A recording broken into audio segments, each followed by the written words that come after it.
हाय दोस्तों, good morning, नमस्ते।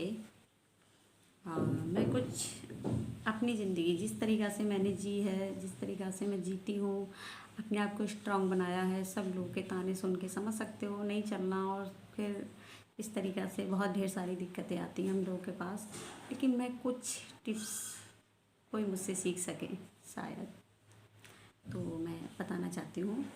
सन 2007 में मेरा ऑपरेशन हुआ था।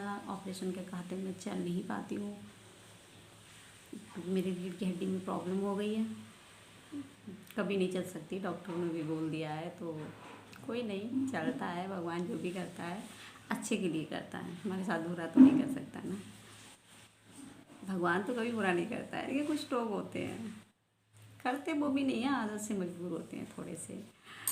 तो उस चीज़ से अगर हम सीख मतलब समझ रहे हैं, जिससे हम उस चीज़ को अपनी बेबसी और लाचारी ना समझते हुए अपनी ताकत बना लें, तो हम बहुत कुछ कर सकते हैं ज़िंदगी में। इतना कुछ कर सकते हैं जैसे मुझे देख लीजिए, मेरे पे 2 बच्चे हैं। 2 बच्चे मैंने अपने बलबूते पे पाले हैं। मैंने अपने बच्चों को अच्छे से मतलब जो कुछ देना चाहा सब कुछ अच्छे से ही देना चाहा, जो कुछ करना चाहा अच्छे से ही करना चाहा।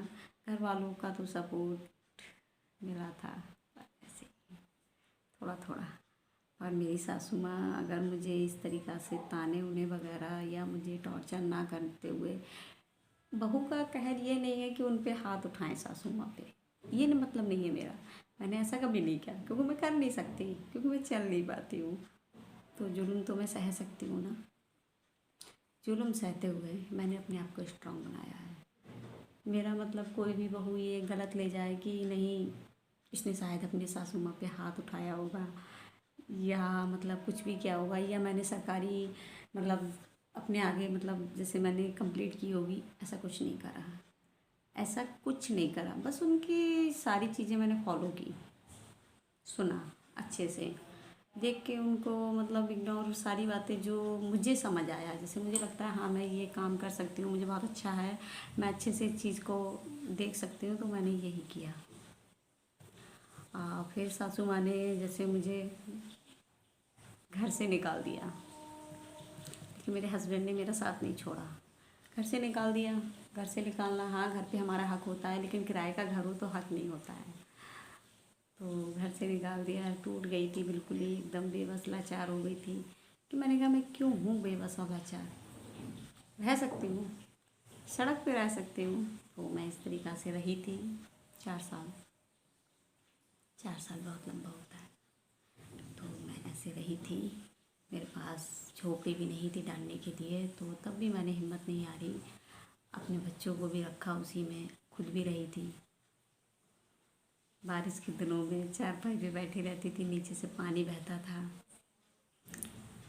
लेकिन ये मैं ये नहीं कह रही हूँ कि सासू माँ ने मेरे साथ गलत किया, नहीं, बहुत अच्छा किया। अगर वो इस तरीक़ा से टॉर्चर नहीं करती तो मैं अपने आप को पहचान नहीं पाती। मैं कुछ कर सकती हूँ, जैसे कि मैं खटिया पे लेटी रहती हूँ, बैठी रहती हूँ, मैं यही समझती थी मैं कुछ नहीं कर सकती। तो हमारे सामने अगर ऐसे कोई ताने देता है, टॉर्चर करता है, तो आप उसे समझने की कोशिश कीजिए, अपने आप को देखिए कि मैं क्या कर सकती हूँ। मजबूरी से हमें हारना नहीं है कि इस प्रॉब्लम का हल कैसे ढूंढें। तो हमारी ज़िंदगी नॉर्मली अच्छी खासी कट जाती है। जैसे कि आज मैं आप लोगों के बीच हूँ, आपको अपनी स्टोरी बता रही हूँ खुद।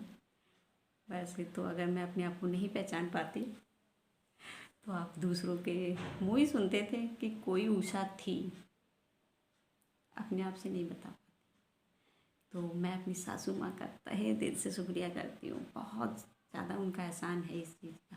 केयर भी करी थी उनने मेरी, लेकिन केयर से ज़्यादा मुझे स्ट्रॉन्ग इस बात पे बनना पड़ा कि हाँ उनने मुझे टॉर्चर किया था, घर वालों ने सबने टॉर्चर किया था मुझे बहुत ज़्यादा, मरने पे भी मजबूर कर दिया। ऐसे ऐसे मैंने मतलब अपनी मौत के लिए ऐसा बहुत कुछ किया कि हाँ मुझे मौत आ जाए, मैं ख़त्म हो जाऊँ, मुझे नहीं जीना है ये ज़िंदगी, मैं क्या करूँ, मैं चल नहीं पाती हूँ, मुझे लाइटी बाथरूम पता नहीं चलता है, तो मैं कैसे जी पाऊँगी, मैं कैसे अपने आप को। 2 बच्चे हैं मेरे, आगे बच्चों के बगैर मैं जी नहीं पाती हूँ। मम्मी घर चली जाती हूँ, मम्मी अभी है, तो सब देखते हैं, मम्मी के जाने के बाद कौन देखेगा, ये सब सोचते हुए मैंने अपने आप को पहचाना। अपने आप को पहचानने के बाद मुझे पता चला हाँ मैं कुछ कर सकती हूँ। तो फिर मतलब हो गई मैं भी होशियार, जो भी था बहुत अच्छे से। हाँ एक चीज़ थी कि जिस चीज़ से मुझे लाइटी बाथरूम नहीं पता चलता था, मेरी सासू माँ ने मुझे पानी भी नहीं दिया था, पानी भी नहीं दिया था, पीने के लिए नहीं। जैसे मुझे लाइटी बाथरूम नहीं पता चलता है तो कपड़ों में हो जाती थी उस टाइम, तो नहीं, अब तो मैंने अपनी ज़िंदगी किस तरीक़ा से जीना सीखा है, किस तरीक़ा से अपने आप को मेंटेन करती हूँ वो मैं जानती हूँ। और आपको धीरे धीरे बताऊँगी, एक वीडियो में एक स्टोरी होगी आपके साथ। तो मेरी कहानी इंटरेस्टिंग लगेगी आपको, शायद अच्छा भी लगे, जीने का मकसद मिले। जैसे मैंने अपने आप को संवारा है, मैं कोई भी बहू से ये नहीं कहूँगी कि मतलब सासू माँ अगर कोई जुर्म कर रहा है तो उस पर हाथ उठाओ या मतलब टॉर्चर करो या मतलब हमें, हाँ सरकार की तरफ से भी हमारे पास बहुत सी सुविधाएं हैं, लेकिन मैं तो नहीं कर सकती थी ना, क्योंकि मैं चल नहीं पाती थी। मेरा कुछ भी नहीं हो सकता था, सिर्फ मैंने फॉलो किया उस चीज़ को, अपने आप को। सासू माँ ने डंडे भी बरसाए तो कोई बात नहीं, वो भी मैंने हंस के सह लिए। ज़्यादा नहीं, परेशान हो गई। परेशान होना उनका ठीक था, क्योंकि वो हस्बैंड की वजह से परेशान रहती थी कि अब ना ठीक हो रही है ना ये मर रही है, तो मेरे बच्चे की तो ज़िंदगी ख़राब हो रही है, जैसे मेरे हस्बैंड की मेरे साथ में। तो शायद वो इस चीज़ से डरती थी मेरी सासू माँ, इसीलिए मुझे थोड़ा परेशान। लेकिन उनने ये नहीं देखा कि इसको अगर मैं अपने बच्चे की तरह प्यार करूं तो ये भी हो सकता है कि मेरी ज़िंदगी मेरे बच्चे की ठीक हो जाए। लेकिन आज मैंने अपना परिवार पूरा संभाल लिया है, अपने हस्बैंड को भी संभाला है। अब आप कहोगे ये कैसी औरत है जो अपने हस्बैंड को संभाल सकती है ना? दिमाग में तो चल रहा होगा, लेकिन हाँ मैंने अपने हस्बैंड संभाले हैं, क्योंकि जब भी वो टूटते हैं ना मैं संभालती हूँ, मैं कभी नहीं टूटती हूँ। क्योंकि मेरी सासू माँ ने हर मुझे मोड़ से इतना स्ट्रॉन्ग कर दिया है ना कि मेरे आगे कोई भी मुसीबत आ जाए मुझे बिल्कुल डर नहीं लगता है। तो मेरे हस्बैंड थोड़ा डर जाते हैं, थोड़ा डगमगा जाते हैं, लेकिन नहीं, मैं हूँ उन्हें सपोर्ट करने के लिए और हमेशा रहूँगी। उनके बगैर तो मैं भी नहीं हूँ, लेकिन मैं जैसे कहीं बाहर जाती हूँ तो मुझे उनका सपोर्ट चाहिए। एक दूसरे के बगैर तो नहीं है हम दोनों। जितना चाहती हूँ बच्चों को अच्छे से पढ़ाऊँ लिखाऊँ, उनका मतलब करियर अच्छे से बनाऊँ। बीमार होने के बाद मैंने भी अपना करियर बना लिया है। घर पे रहती हूँ, सिलाई करती हूँ, लेडीज़ जितना भी कमाती हूँ खुश हूँ मैं। थोड़ा आप लोगों का सपोर्ट चाहिए तो और अच्छे से अपने बच्चों का मतलब कर सकती हूँ। मैं अपने बच्चों को अच्छी ज़िंदगी दे सकती हूँ, जो करना चाहते हैं मैं उन्हें बना सकती हूँ। मैं ये नहीं चाहती हूँ जो मैंने परेशानी उठाई है वो मेरी बेटी उठाए। बेटी मेरी 16-17 साल की है, वो अपने पैरों पे खड़ी होके जाए, उसकी शादी करूँ मैं, इसलिए मेहनत कर रही हूँ। आप लोगों का सपोर्ट चाहिए प्लीज़। मैं आप लोगों के बगैर तो कुछ भी नहीं हूँ। तो बस यही कहना है मुझे। वैसे तो मेरी ज़िंदगी में बहुत कुछ है आप लोगों को सुनाने के लिए, सुनाऊँगी। अभी मुझे थोड़ा हिचकिचाहट होती है, आप समझ सकते हैं। सिंपली सी लड़की हूँ, बोल नहीं पाती हूँ, पढ़ी लिखी भी नहीं हूँ, और जो भी हूँ सासू माँ की वजह से हूँ। थोड़ा सा आने लगा है मुझे पढ़ना लिखना, लेकिन मेरी सासू माँ की वजह से। तो सोचिए, किसी का बुरा चाहने से हमारा इतना भला हो सकता है, तो हम वो काम क्यों नहीं कर सकते जिसमें हमारा भला हो जाए, जिसमें हम इतने स्ट्रांग हो जाएं, हर किसी को मतलब हम पे गर्व हो, देख के लगे हाँ यार ये है बंदा बहुत अच्छे से। आज मेरे मोहल्ले में या मेरे परिवार में सासू माँ को छोड़ के आज भी नहीं लगता है उन्हें कि मैंने कुछ किया है। और बाकी जो भी लोग हैं सलूट करते हैं मुझे कि धन हो आप, ऐसी ज़िंदगी जी रहे हो, इतने हंसे, इतने खुश होके, इतने खुश मिजाज हो और अच्छे से जी रहे हो और पूरे परिवार को भी पूरे अच्छे से रख रहे हो।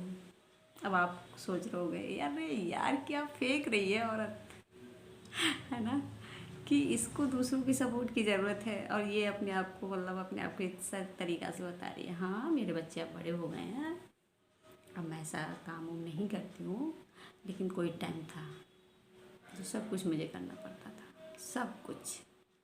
अब मैं धीरे धीरे बताऊंगी आपको अपनी वीडियो में मैं कैसे कैसे क्या क्या करती थी, कैसे कैसे अपने बच्चों को पाला है, कैसे तरीक़ा से अपने हस्बैंड को संभाला, कैसे उनने मेरा साथ दिया और किस तरीक़ा से मेरे ससुराल वालों ने, मायके वालों ने। एक घड़ी को तो सभी बेकार हैं मेरे लिए कि मेरे हस्बैंड बहुत अच्छे, जितनी तारीफ़ करूँ उतनी कम पड़ेगी। और सासू माँ की भी, शायद मैं बहुत खुश नसीब हूँ, ये दो लोग बीमार होने के बाद मेरी ज़िंदगी में आए। एक सासू माँ जिनने मुझे जीना सिखाया तानों के बीच कि हम कैसे जीते हैं। एक हस्बैंड जो मेरे किसी मोड़ पे मेरा साथ नहीं छोड़ते हैं। तो थैंक यू अपनी सासू माँ के लिए, और मुझे प्लीज़ दोस्तों आपका सपोर्ट चाहिए। Thank you.